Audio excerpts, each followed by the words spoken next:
ساتھیوں، آج ہم بتائیں گے آپ کو ریلوے اسٹیشن اٹک خرد کے بارے میں۔ پاکستان کے ساحلی شہر کراچی سے لے کر کوئٹہ تک اگر آپ ریل کا سفر کریں تو راستے میں آپ کو بے شمار خوبصورت اور دلفریب ریلوے اسٹیشن دیکھنے کو ملیں گے۔ ہر کسی کی خوبصورتی اور فن تعمیر آپ کو متاثر کرے گا۔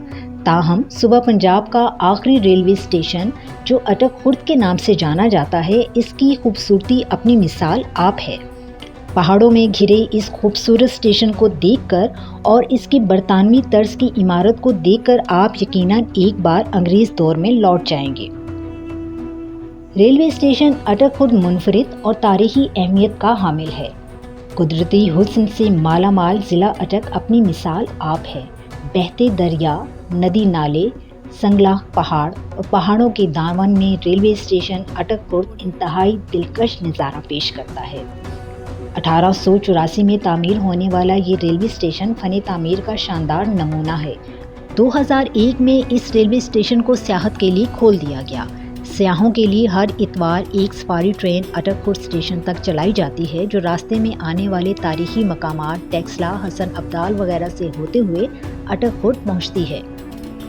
ریلوے اسٹیشن کی سیر کرنے والے سیاحوں کا کہنا ہے، اگر حکومت اس طرف توجہ دے تو سیاحت میں بہتری کے ساتھ زر مبادلہ بھی کمایا جا سکتا ہے۔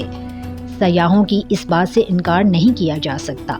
اس ریلوے اسٹیشن کو دیکھنے کے بعد یہ اندازہ لگانا مشکل نہیں ہے کہ اگر اس تاریخی اسٹیشن کی ٹھیک طور پر تشہیر کی جائے تو پاکستان کو سیاحت کی مد میں ایک بڑی رقم مل سکتی ہے۔ یہاں پر ایک چھوٹا سا ریلوے میوزیم بھی موجود ہے، جہاں اس اسٹیشن کے قیام سے لے کر اب تک کی کچھ نادر اشیاء موجود ہیں، جن کو دیکھ کر آپ کو اندازہ ہوتا ہے کہ وقت کے ساتھ ساتھ ریلوے اور اس ریلوے اسٹیشن نے کیسے ترقی کی۔